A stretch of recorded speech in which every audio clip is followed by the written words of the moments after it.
What's up, Managing Madrid podcast listeners? This is Kiyan Sobhani. Happy Thursday. What you're about to listen to is a clip derived from last night's post-game podcast. So 2 hours after Real Madrid beat Elche 4-0 at the Bernabeu, myself, along with Euan McTear and Jose Perez, both of whom were at the Bernabeu last night at the game, we hopped on Zoom and we were joined by a bunch of patrons live on the call. We did video breakdown.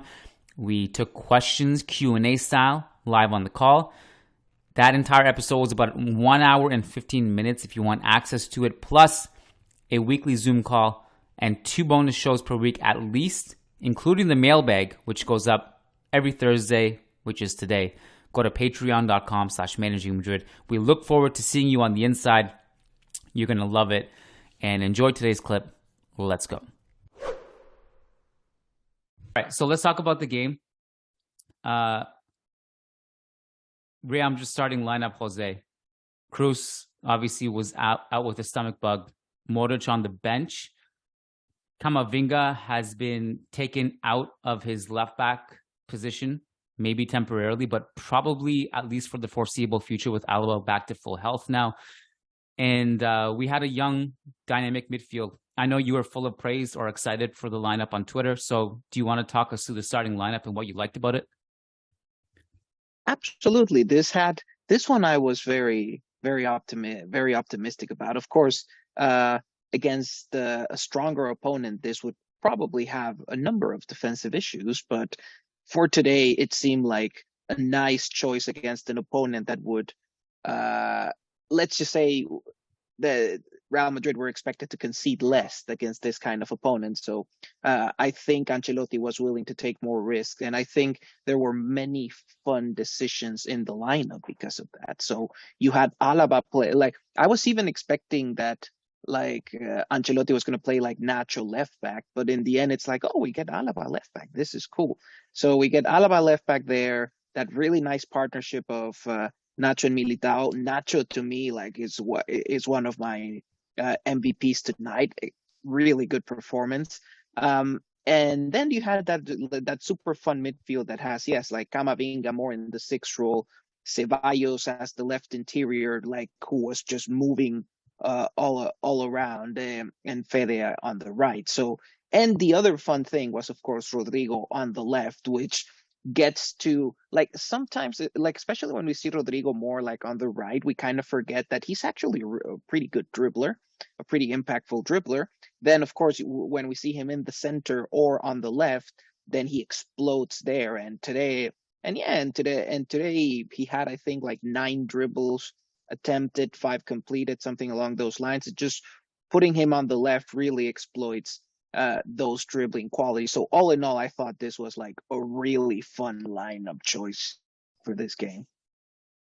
Yeah, I think Real Madrid fans are generally excited when they get to see Rodrygo play on the left wing because it virtually never happens. I mean, Vinicius never misses a game, and Rodrygo never gets that wing to himself. Ewan, I know you went to the Carlo Ancelotti press conference. Do you want to go over that quote? Because at one point, Ancelotti was talking about the difference in Rodrygo and Vinicius in their roles. Yeah, he was. It was one of the last questions in the press conference. I was like, can somebody please ask about Rodrygo on the left? To me, going into this one, this was the thing I was looking at the most. This to me was kind of one of the main talking points going into it. They finally asked him, and he made the point that Rodrygo goes inside a lot more than Vinicius does. And he said that was one of the reasons why he wanted to have a proper left back, not Camavinga, and put Alaba there, because Alaba knows that kind of role, has played with many different left wingers, and is a bit more able to judge when to go, when to stay, when to move inside, when to come, all of these things at Camavinga. It worked really well with Vinicius, but you don't want to ask Camavinga to play with a new left winger when Camavinga is going to move away from left back next game anyway. So I thought that was interesting, the way that he said Rodrygo plays the left wing a different kind of way. Even in the pre-match, Ancelotti said there's no way to replace Vinicius, you can't, but Rodrygo will play there, which I thought was interesting, because I think when maybe 2 or 3 years ago, a lot of people thought that they were kind of interchangeable, and that Rodrygo was just kind of like a slightly worse left winger than Vinicius. But Rodrygo has proven to be many other things, and I think Ancelotti loves having his versatility, but at the end of the day, his favorite position is seemingly still left wing, and he was on it from the start. First 15 minutes, free key passes, he was absolutely on it. He was clearly keen to make the most of that opportunity, and then basically once the job was done, he didn't have quite as much to do. But yeah, really impressed with him on the left wing. Bit of a shame for him because we won't see it again probably till who knows, maybe next season or something. Yeah, I mean, it took Vinicius a yellow card suspension for this to happen. So I think it's going to be hard for us to see it again. It was interesting to see him move centrally quite a bit and move between the lines in a central role, and his link up like at the top of the box with Benzema was really nice to see. He was the best player on the field for me. I just really, really liked his link up play. I liked the fact that his dribbling was good, his line breaking was good. He was unlucky not to have a couple of assists. He had at least one really beautiful cross into Benzema in the box. We had a couple more passes to Benzema in the box too. Benzema in this game, 10 shots. It's a lot of shots. I think he had like 7 of them by halftime.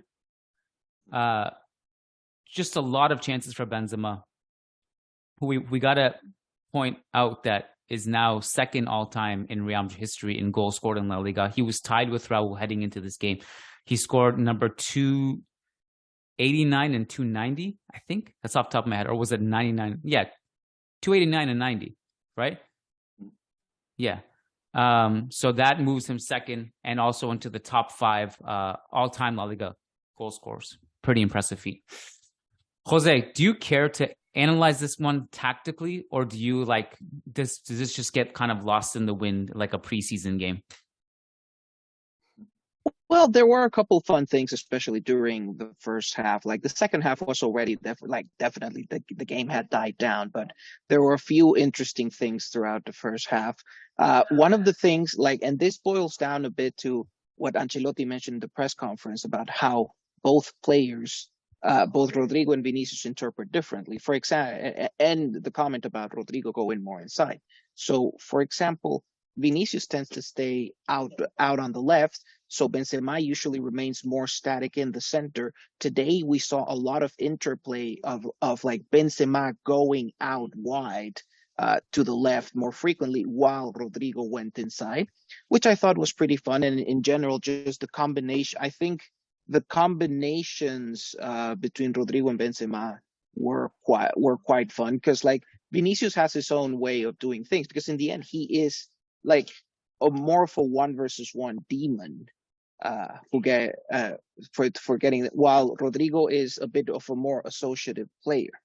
So they just impact games differently, and definitely that affected a lot of like the dynamics on the left side because when Vinicius is there, and it's exactly Ancelotti's comment, like he stays wide left, and then that's why, for example, he benefits more from like inside fullback, but here it was a bit different. Alaba was playing a more traditional role outside while Rodrygo was going inside and switching positions with Benzema. That was quite fun. The other fun things were Camavinga and Ceballos just leading the build-up alongside Nacho. Nacho had a really nice game, not just defensively, but also like I really like his game on the ball because there were several situations where he made the aggressive pass. If he saw an opportunity to carry the ball forward and advance, he took it. So I really like that. And then, of course, with Camavinga and Ceballos, if you're going against a team that's trying to man mark these two and those two are having a good night, it's going to be very hard for that man marking pressing system as it happened today with Elche. Camavinga in general, he's always good. He's always press resistant. I think the only thing today is that there were more than a couple of times where he overcomplicated things and that led to turnovers. And it's like Elche could not punish them because 1, they're Elche and they're not doing well, and 2, because Nacho and Militao were playing at a really high level. So any potential counters got shut down relatively quickly. But those turnovers against a more dangerous opponent could have been quite problematic. And then there's Ceballos just doing his whole running the game thing when Kroos is not there, which is super fun because he just shows up everywhere. And it's quite fun to see those interactions because sometimes like Ceballos is the one who drops closer to the center backs to collect the ball. Sometimes it was Camavinga. A lot of interplay there, and it was just really difficult for Elche to handle all that. Like it's in many ways their attempts at pressing, they're just transparent. Like it never works. So, and a lot of that has to do with Nacho being aggressive on the ball, and with those two being, and with Ceballos and Camavinga being so press resistant. And I think that's kind of the tactical bits I have for this game. Yeah, I mean, I think it's a great point also to point out the fact that some of these things that we may have not gotten away with in other games we did today, and it was down to the fact that Elche can't really punish you. Like Camavinga and Ceballos both were really good today, but they both had a few moments each where they were kind of careless in possession, a little bit heavy touches, and Elche can't do anything in transition. Can you guys still hear me? I think I cut out for a second. Mm-hmm. I'm good? Okay. So just want to point this out too. I'm kind of thankful for this quote-unquote break in the schedule in terms of easier opponents. We've now scored 13 goals in the past 3 games. I think it was great to just kind of have this heading into a really tough stretch. You know this better than me probably, but had the Club World Cup not existed, or Real Madrid not had to play it, rather, what would have our schedule been? It would have just been a continuation of La Liga games. Is there anything that we pushed? Wasn't there a Valencia game that we were supposed to play at this time? Not really. The Valencia game was from the Spanish Super Cup, from that weekend. This Elche game is actually from like the round of fixtures that just happened, like when Barcelona played Villarreal, when Atletico played Celta Vigo. This was Real Madrid were supposed to play Elche at home last weekend, like 3 days ago. So it just got moved here. If there'd been no Club World Cup, basically Real Madrid would have had a free midweek because this is the Champions League side of the last 16 first legs when they don't play, so they would have had a free midweek. But I think you're right. It's good to have this game to build up a bit of momentum. Also, and this was the kind of point I wrote about, the kind of point I was saying where they needed to get the 4th goal. They needed to make a statement almost because they scored those. They had those 2 games, the 4 goals and 5 goals in the Club World Cup, but it'd been a while since the Bernabeu got to see an absolute goal fest. And speaking to some Real Madrid fans, both here and we've spoken about it on the podcast, there's a lot of games where Real Madrid just kind of take their foot off the gas when they're winning, and they don't just absolutely punish teams. A lot of fans that go to the Bernabeu and watching on TV, they want to see a 5-0, a 5-1, 6-0 if they can. The kind of results that, okay, maybe not so much this season, but in other seasons, Barcelona will often win 5-1, 6-0, a lot of home games at the Camp Nou, and Real Madrid are often just, once they get to 3-0, taking their foot off the gas.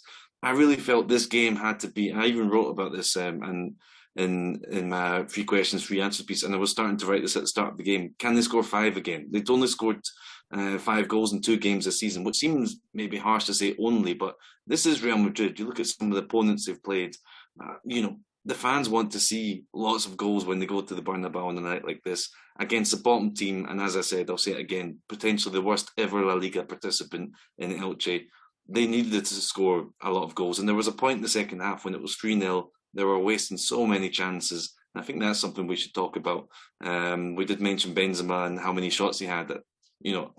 Apart from the penalties, he missed all of those shots, which I think we should speak about. But at least in the end, they did finally get the 4th goal. But the fans need results like this to really get motivated for this more difficult stretch where there's going to be some 1-0 grinding out results. There's going to be some games like maybe the Atletico Copa game where it goes to extra time, it's narrow, but you win. There's not going to be a big goal fest celebration, at least at the Bernabeu, for a long time because the schedule just gets insane. So they really needed this, and the fans needed this too, I think. If we get the big goal festival in any of these upcoming games in the schedule, I think it will be incredible, obviously, because the games are really tough and consequential. But to your point about Benzema's 10 shots, apparently his most ever in a La Liga game, which is not surprising. I mean, 10 is a lot of shots.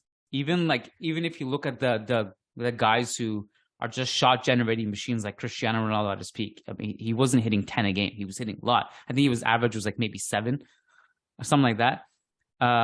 So 10 is a lot. And he only scored from the penalties. I suppose that is a concern because this has been a theme now with Benzema, right? He's been scoring the PKs from open play. He's been less efficient. That's for sure. Jose, where do you think is a natural talking point from here? Yeah, with Benzema, it's complicated because like at least it's nice that he gets the 2 penalties. Like it helps boost confidence a bit, but it's still.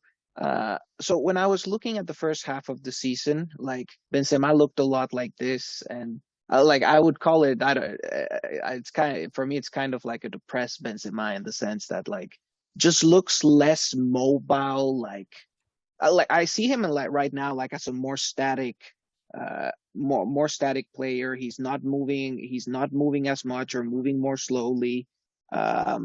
He's I even yeah I even saw him like he's never tracked back too much, but just even for those things, like I just generally saw him have seen him slower on the pitch, and like it just like these are just like little details that talk a bit about what could be his physical state at the moment. I don't know if in the end this is mental, if it is physical. Not entirely sure what it is, but it's clear that on several aspects it's not the same Benzema as last year, because it's again just a less dynamic player, a bit less involved. And yeah, and in the box, and when it comes to efficiency, yes, he's lost that inevitability that he had last season, where like if a ball got into the box, you knew he would get he would get 1 out of 3 or something like that, which by the way was an unsustainable efficiency. So it was always going to. So I think this season it was almost due for him to be less efficient. But yeah, it is still kind of hard to see. Like there are like 2 or 3 shots that I saw today that I saw them and I was thinking is like if he gets this last season, those go in. And yeah, and it is a difference because in the end, the best version of Real Madrid needs the best version of Karim Benzema. And if Real Madrid doesn't, and this is something that is going to hurt, maybe not in the league, because these days Vinicius and Rodrygo do such a good job creating things and getting things to happen in games. But I think especially in Champions League knockouts, this could become an issue, because it was Benzema at that Ballon d'Or level that really, as well, both Courtois and Benzema really operating at Ballon d'Or level last season that really got Real Madrid through some really tough knockout games. And if Benzema continues at this level, then yeah, like Real Madrid loses a very decisive aspects in the toughest games of the calendar. How much do you guys think this is kind of bad luck with him? Because it's a weird one to me, because yeah, last year was a little bit it's hard to sustain what he was doing last year. Yeah. But also I feel like this isn't normal either. Like the normal is probably somewhere in between with him. Yeah. That's the thing. A player who's like devoid in confidence and nothing's working for him, like it's not normal for a guy like that to have 10 shots in the game. He's doing a bunch of things correctly. He's moving off the ball well. Yeah. He's getting chances, but sure, I think you can see that maybe his shooting isn't as good. Whether it's the placement, the velocity of the shots, whatever. Some of this just bad luck? I think we've had a large enough sample size to see that it's not just an off night. It's not just one game where it's just not falling for him, something like that. Like Jose said, there were some of the shots tonight that really genuinely I expected to hear a roar from like one of them was the header in the first half. I couldn't believe that didn't go in. That was a Benzema goal every single day of the rest of his career, basically. I think we've seen it long enough over the season that this is not just a blip. This is a bit more of a trend. This also, we have to remember, comes, and maybe this is a reason, is physically he's just not the same. The injuries, so many more injuries than he had last season. He recovers from one, he is able to play a month, some other issue comes up. It's kind of been a stop-start season for him. So it's really hard, obviously, to generate the kind of momentum and confidence that he had when he was playing last season. But yeah, well, the sample size is long enough. He's got 11 La Liga goals now, which makes him the second top scorer, only 3 behind Lewandowski. But 5 of those are penalties. Penalties count. It's amazing that he's taken them. He dispatched the 2 tonight absolutely perfectly. But 5 of them were penalties. Another one was, you remember the free kick against Espanyol when they had like a centre back in goal, and that was basically a penalty too. Really, it's 5 normal open play Benzema goals that he's got in the league so far this season. Having missed a lot of games, keep that in mind. I think that is a large enough sample size to be a little bit concerned, because last season, obviously, he was scoring so many more goals from open play, from all angles, and we just haven't quite seen it. So, yeah, the fact that he missed so many different kinds of shots in this game, I don't think that was just an off night, because we've kind of seen this trend over the last while, because most of his goals that we've seen in the last few months, the whole season really, have been penalties. He might still somehow catch up to Lewandowski. Mm-hmm. Lewandowski is cooled a little bit. And so however Benzema's getting, I mean, he missed 3 games, I guess, but yeah. Would you argue that he's kind of cooled since the World Cup, though? Lewandowski? Not really. I don't know. I would say, I don't know, maybe his rates, maybe he's cooled a little bit, but I would say Lewandowski's still kind of going. He missed 3 games basically most of January, so he couldn't add to it. But Benzema's catching up, and he might catch up to him, because I mean, it doesn't look like Real Madrid are going to stop winning penalties. I mean, they're a penalty winning machine. I wrote about this just looking at the stats. They've got 15 penalties now, won already in all competitions this season. Last season it was 16 for the whole season, and that was a high season in itself. The last 10 years, the most penalties Real Madrid have got in a season was 2017-18. They got 18 penalties that year. Real Madrid are going to blast past that record this season. They're winning the most penalties like that they have in basically the 21st century, and that's credit to them, to Ancelotti, to the way they play. You look at the season before Ancelotti came, Real Madrid won 5 penalties that season. The next year they won 16, and then this year they've won 15 already. That's because they just get inside the box. They're putting, they can create handball penalties. They can create fouls in the box.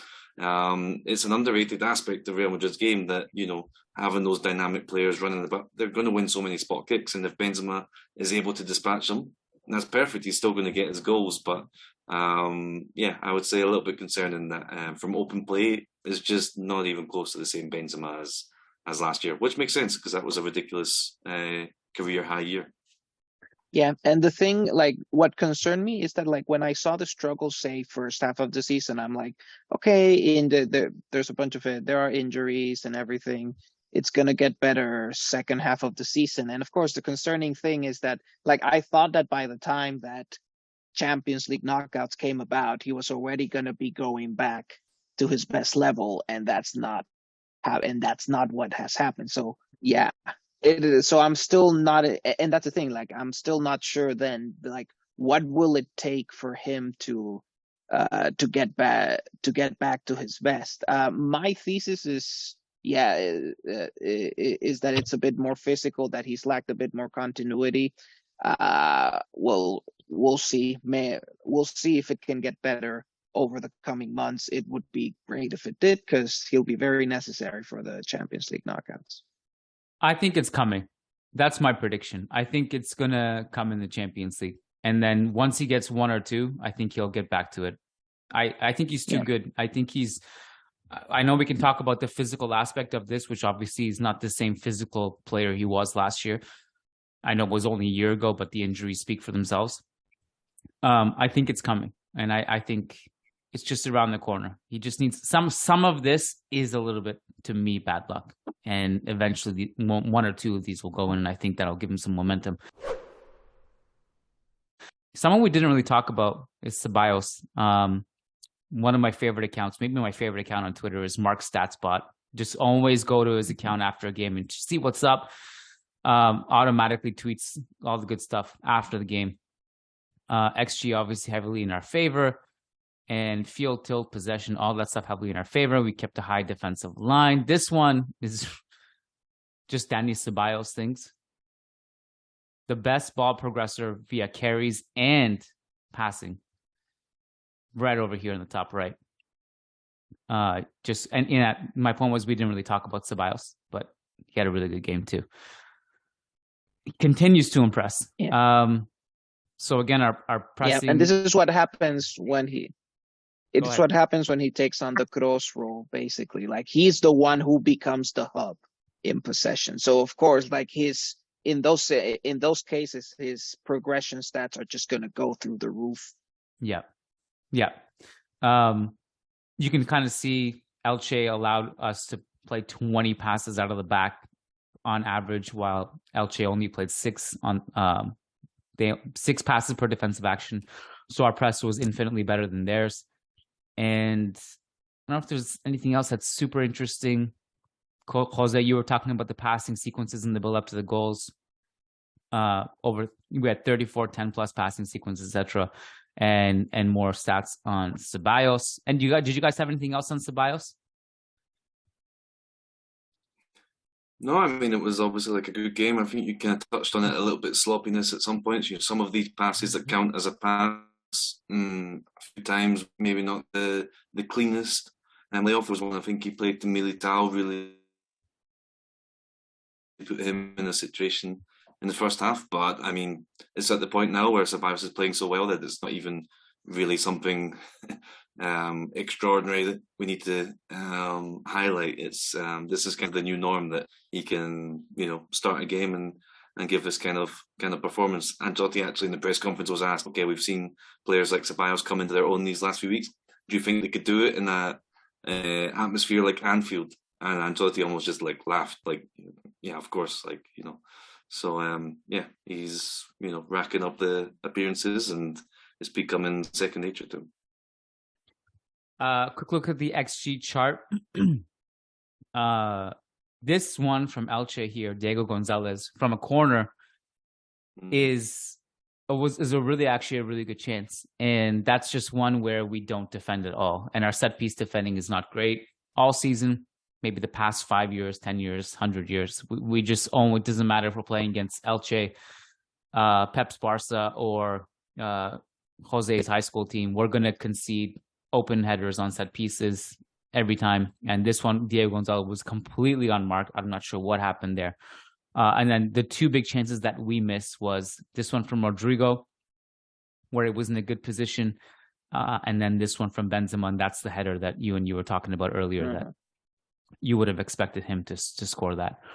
Some stats. It's quite nice that they generated, like, even with the two penalties are just like 150 XG. Like, even aside from that, they still generated like 2.50 from all the other things. So it is quite like they just really like broke Elche apart, even aside from the penalties.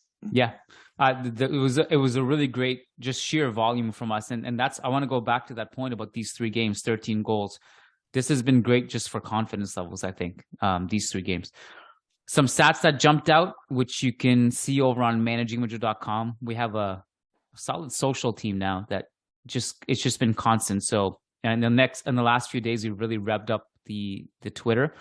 So make sure you're following if you haven't already. Some stats that jumped out: Ceballos 116 touches, 3 key passes; Benzema 10 shots, 2 goals, 3 key passes; Rodrygo 5 key passes, 5 dribbles, 96% passing accuracy.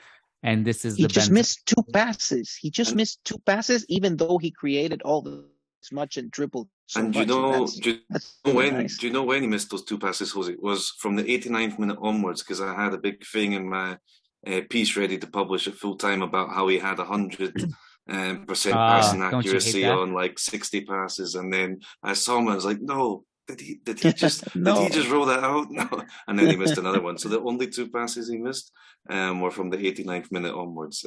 Nice. So just really, I think you said it, Kiyan, your man of the match. Like, really, didn't maybe grab all the headlines, but this was, Rodrygo, star player, electric from the first minute. Again, he missed those 2 passes last 2 minutes. I said it before, I'll say it again. The first 15 minutes, that's when he got 3 of those key passes. He came out firing. So big up Rodrygo. They should have a rule that after minute 85 doesn't count for journalism purposes. Whatever happens after minute 85 is out of our control. Rodrygo had 100% passing accuracy. I would have made some weird match reports last Champions League run. Take it or leave it. Yeah, and then Real Madrid lost every single Champions League tie last year based on that. Here's Benzema's 10 shots. Is there actually 10 dots? 1, 2, 3, 4, 5, 6, 7, 8. Oh yeah, there's 2 on the red one. So yeah,